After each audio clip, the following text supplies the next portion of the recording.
Hello students, आज हम discuss करेंगे एंडोक्राइन सिस्टम के बारे में। तो स्टार्ट करते हैं general introduction of the endocrine system. Firstly, the endocrine system is a chemical messenger system comprising feedback loop of the hormone released by internal gland of an organism directly into the circulatory system regulating distant target organs। इसका मतलब यह है कि जो endocrine system जो होता है वो एंडोक्राइन ग्लैंड से मिलकर बनी हुई होती है। एंडोक्राइन ग्लैंड्स वो ग्लैंड्स होती हैं जो कि अपनी सीक्रेशन को डायरेक्टली ब्लड के अंदर डालती हैं बिना किसी डक्ट की हेल्प से। इसलिए जो एंडोक्राइन ग्लैंड्स होती हैं वो डक्टलेस ग्लैंड होती हैं as comparison to the exocrine gland. Exocrine gland जो होती हैं वो डक्ट ग्लैंड होती हैं, वो अपनी सीक्रेशन को डक्ट की हेल्प से बॉडी सरफेस एरिया के अंदर डालती हैं। तो एंडोक्राइन सिस्टम जो कि एंडोक्राइन ग्लैंड से मिलके बना होता है, ये जो एंडोक्राइन ग्लैंड्स हैं जो अपनी जो सीक्रेशन होते हैं उनको हार्मोन बोलते हैं। हार्मोन को दूसरा नाम से अपन केमिकल मैसेंजर के नाम से भी जानते हैं। ये केमिकल मैसेंजर जो होते हैं ब्लड सर्कुलेशन के थ्रू अपने टारगेट ऑर्गन पे जाते हैं और अपने टारगेट ऑर्गन पे जाके उस ग्लैंड का पर्टिकुलर जो फंक्शन होता है उसको कैरी आउट करवाने का काम करते हैं। Next is in humans the major endocrine glands are the thyroid gland and the adrenal gland। Humans के अंदर जो मेजर एंडोक्राइन ग्लैंड्स होती हैं वो होती है थायराइड ग्लैंड और adrenal gland. In vertebrates the hypothalamus is the neural control centre for all endocrine systems. इसका मतलब ये है कि हाइपोथैलेमस जो होता है कंट्रोल सेंटर होता है, जो कि जितनी भी एंडोक्राइन ग्लैंड प्रेजेंट होती हैं हमारी बॉडी के अंदर सबको कंट्रोल करने का जो काम होता है वो हाइपोथैलेमस का होता है। हाइपोथैलेमस सारी एंडोक्राइन ग्लैंड्स को कंट्रोल करता है। The study of the endocrine system and its disorder is known as endocrinology. Endocrine system और एंडोक्राइन सिस्टम के जो डिसऑर्डर्स होते हैं उनकी स्टडी को एंडोक्राइनोलॉजी बोला जाता है। Endocrinology is a branch of internal medicine. Endocrinology जो होती है वो इंटरनल मेडिसिन की ब्रांच होती है। नेक्स्ट देखते हैं अपन, next point is a number of gland that signal each other in sequence are usually referred to as an axis such as the hypothalamic pituitary adrenal axis. इसका मतलब ये है कि जितनी भी जो एंडोक्राइन ग्लैंड्स होती हैं वो एक एक्सिस के अंदर काम करती हैं।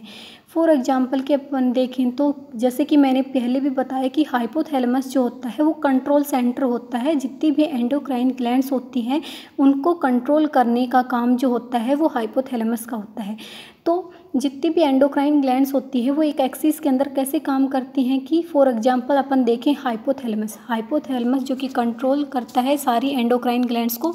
हाइपोथैलेमस है वो मेनली दो टाइप के हार्मोन रिलीज़ करता है, एक रिलीजिंग हार्मोन जिसको अपन स्टिमुलेटिंग हार्मोन भी बोलते हैं, दूसरा इनहिबिटरी हार्मोन। ये जो रिलीजिंग और स्टिमुलेटिंग हार्मोन जो रिलीज़ होते हैं हाइपोथैलेमस से वो जाके एक्ट करते हैं पिट्यूटरी ग्लैंड से, जिससे पिट्यूटरी ग्लैंड है वो सीक्रेशन करवाती है अपने हार्मोन का और वो हार्मोन दूसरी अदर एंडोक्राइन ग्लैंड पे जाके एक्ट करते हैं जिससे उन ग्लैंड का सीक्रेशन है वो अकर होता है। तो इस तरीके से जो भी एंडोक्राइन ग्लैंड्स होती हैं वो एक एक्सिस के अंदर काम करती हैं।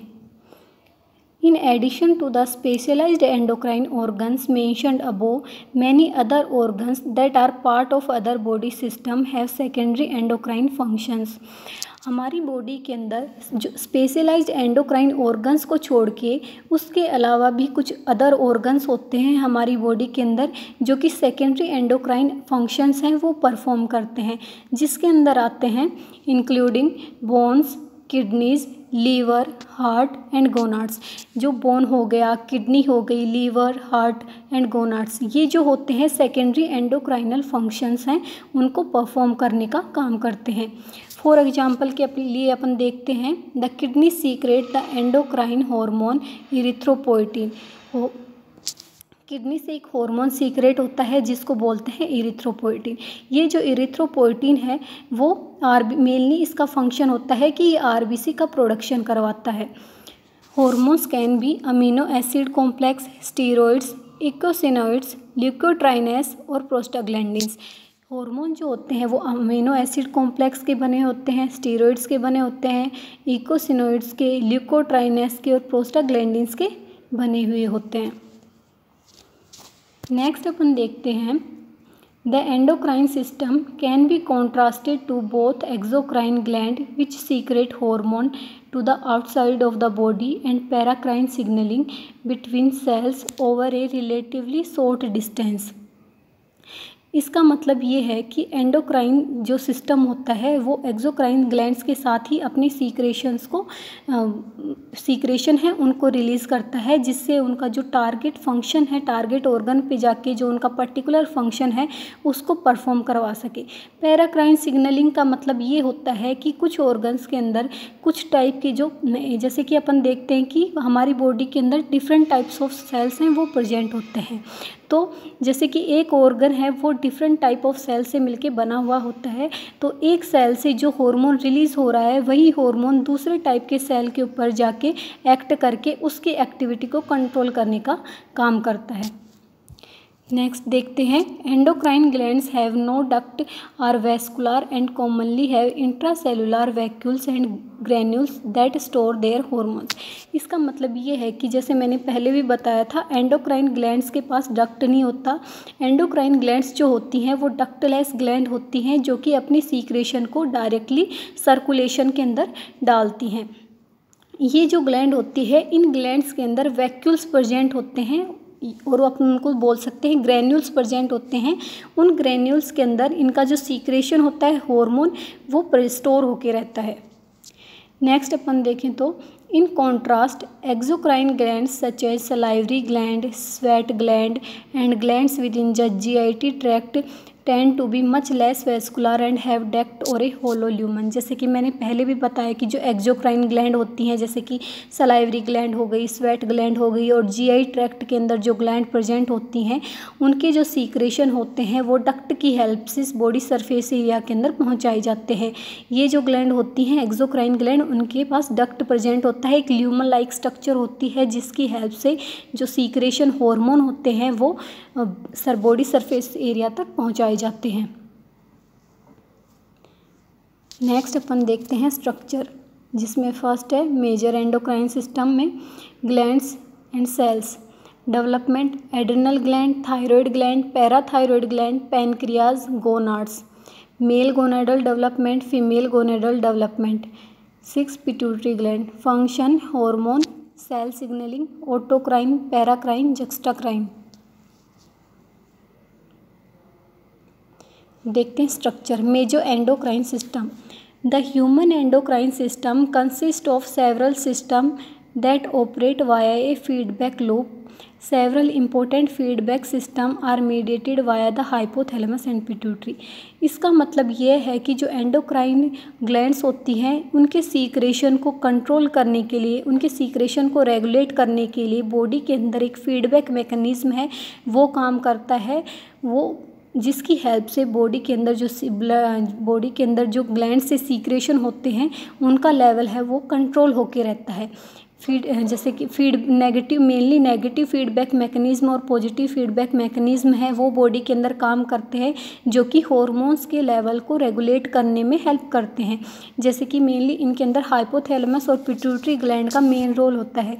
फॉर एग्जांपल के लिए अपन देखते हैं कि जो हाइपोथैलेमस, जैसे कि मैंने पहले भी बताया कि हाइपोथैलेमस होता है वो मेनली 2 टाइप के हार्मोन रिलीज़ करता है। स्टिमुलेटिंग हार्मोन वो हार्मोन होते हैं जो कि दूसरे सेल के सीक्रेशन को इंक्रीज़ कर देते हैं, और इनहिबिटरी हार्मोन वो हार्मोन होते हैं जो कि दूसरे सेल्स पे जाके एक्ट करके उस सेल के सीक्रेशन को डिक्रीज़ कर देते हैं, बंद करवा देते हैं। तो इसके अंदर अपन देखते हैं TRH का मतलब फुल फॉर्म होती है thyrotrophin releasing hormone. Next TSH thyroid stimulating hormone, T3 and T4।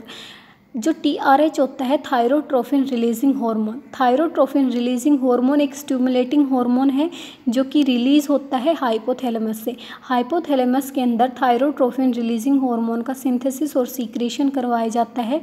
TRH hormone जो होता है वो एंटीरियर पिट्यूटरी के अंदर जाके एक्ट करता है। एंटीरियर पिट्यूटरी के अंदर ये थायरोट्रोफ सेल्स के ऊपर जाके एक्ट करता है और थायरोट्रोफ सेल से ये थायराइड स्टिमुलेटिंग हार्मोन का सीक्रेशन करवाता है। अब जब थायराइड स्टिमुलेटिंग हार्मोन का सीक्रेशन हो जाता है तो जो ये TSH हार्मोन होता है वो सर्कुलेशन के थ्रू जाता है थायराइड ग्लैंड पे। ये थायराइड ग्लैंड पे जाके एक्ट करता है और थायराइड ग्लैंड के अंदर T3 और T4 का सिंथेसिस और सीक्रेशन है वो करवाता है। अब सेकंड है GnRH जिसका मतलब है gonadotrophin releasing hormone, LH-FSH sex hormone. Gonadotrophin releasing hormone जो होता है सेम हाइपोथैलेमस से सिंथेसाइज और सीक्रेट करवाया जाता है।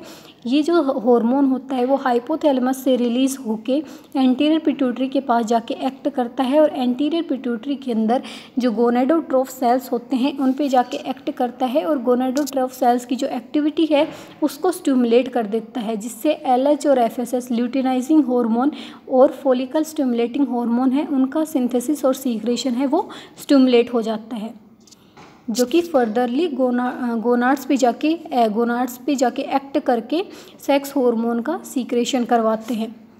नेक्स्ट है CRH corticotrophin releasing hormone, ACTH adrenocorticotrophic hormone.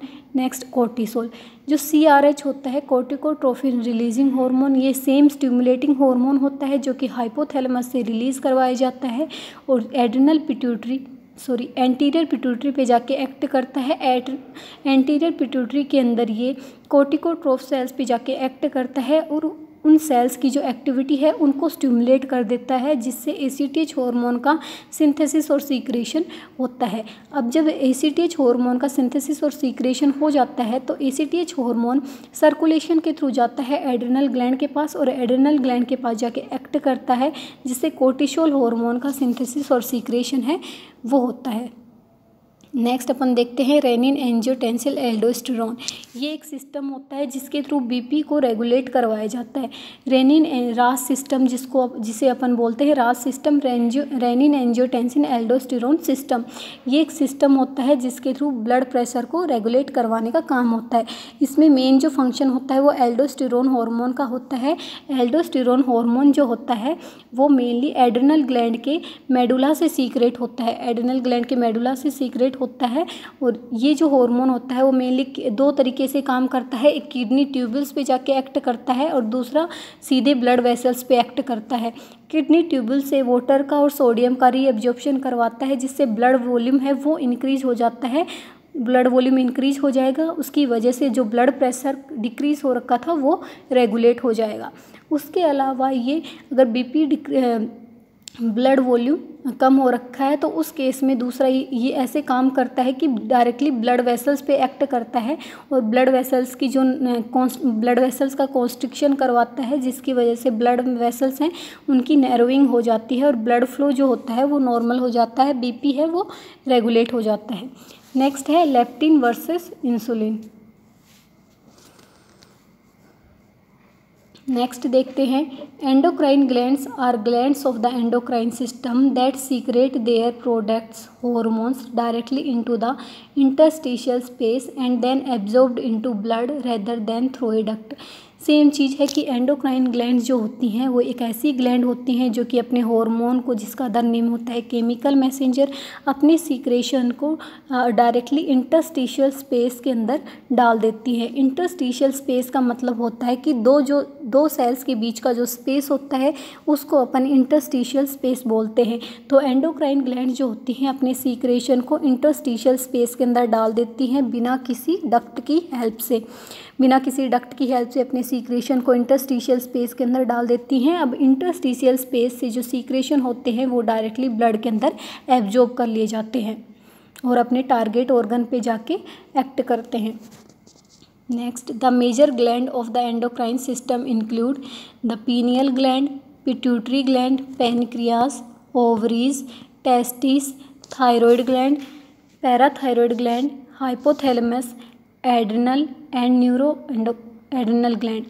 The hypothalamus and pituitary gland are neuroendocrine organs. जो हाइपोथैलेमस और पिट्यूटरी ग्लैंड होती हैं उनको न्यूरोएंडोक्राइन ऑर्गन्स बोला जाता है। क्यों? क्योंकि जो हाइपोथैलेमस और पिट्यूटरी ग्लैंड हैं वो नर्वस सिस्टम के अंदर, ब्रेन के अंदर सिचुएटेड होते हैं, इस वजह से इनको न्यूरोएंडोक्राइन ऑर्गन्स हैं वो बोला जाता है। अब अपन नेक्स्ट देखते हैं cells. There are many types of cells that make up the endocrine system, and these cells typically make up larger tissue and organ that function within and outside of the endocrine system। इसका मतलब ये है कि endocrine system को form करने के लिए different type of sales हैं वो प्रेजेंट होते हैं। अब डिफरेंट टाइप ऑफ सेल्स हैं वो लार्जर टिश्यू बनाते हैं, ऑर्गन बनाते हैं जो कि एंडोक्राइन सिस्टम के विदिन में और आउटसाइड में वर्क करते हैं, जिसके अंदर हाइपोथैलेमस पता है, हाइपोथैलेमस जो कि ब्रेन के अंदर सिचुएटेड होता है, जो कि कंट्रोल सेंटर होता है। जितनी भी एंडोक्राइन ग्लैंड्स होती हैं सबकी एक्टिविटी को कंट्रोल करने के लिए मेनली रिस्पॉन्सिबल होता है हाइपोथैलेमस। नेक्स्ट है anterior pituitary gland. Anterior pituitary gland का मतलब है जो पिट्यूटरी ग्लैंड होती है उसके मेनली 3 लोब होते हैं, anterior pituitary gland, posterior pituitary gland और एक होता है intermediate lobe of the pituitary. जो इंटरमीडिएट लोब होता है पिट्यूटरी ग्लैंड का वो नॉन फंक्शनल होता है, लेकिन कुछ साइंटिस्ट का ये मानना है कि इंटरमीडिएट लोब से एक हार्मोन सीक्रेट होता है जिसको अपन बोलते हैं मेलेटोनिन हार्मोन, जो कि मेनली कलर के लिए रिस्पॉन्सिबल होता है। नेक्स्ट है पीनियल ग्लैंड जो कि ब्रेन के अंदर सिचुएटेड होती है। पोस्टीरियर पिट्यूटरी ग्लैंड जो कि लोब होता है पिट्यूटरी ग्लैंड का। Thyroid gland. अब देखते हैं follicular cells of the thyroid gland produce and secrete T3 and T4 in response to elevate level of TRH produced by the hypothalamus and subsequent elevate level of TSH produced by the anterior pituitary gland, which further regulate the metabolic activity and rate of all cells including cell growth and tissue differentiation। इसका मतलब ये है कि जो thyroid gland के अंदर follicular cells present होते हैं, ये जो फॉलिकुलर सेल्स हैं उन फॉलिकुलर सेल्स से जो थायराइड ग्लैंड के जो हार्मोन होते हैं T3 एंड T4 हार्मोन, उनका सिंथेसिस और सीक्रेशन होता है। जो T3 और T4 का जो सिंथेसिस और सीक्रेशन है वो कम्प्लीटली डिपेंड होता है किस पे, थायराइड स्टिमुलेटिंग हार्मोन पे। थायराइड स्टिमुलेटिंग हार्मोन का सीक्रेशन डिपेंड होता है TRH पे, थायरोट्रोपिन रिलीजिंग हार्मोन पे। इसका मतलब ये है अगर TRH का लेवल इंक्रीज होगा तो TSH है वो रिलीज़ होगा। अगर TSH रिलीज़ होगा और एक्ट करेगा तो उसकी वजह से ही T3 और T4 हार्मोन है उसका सिंथेसिस और सीक्रेशन है वो हो पाएगा। ये जो T3 और T4 हार्मोन जो होता है हमारी बॉडी की ऑल ओवर सेल्स पे जाके एक्ट करता है, मेनली ये सेल ग्रोथ के लिए और टिश्यू डिफरेंशिएशन के लिए रिस्पॉन्सिबल होता है। Thank you.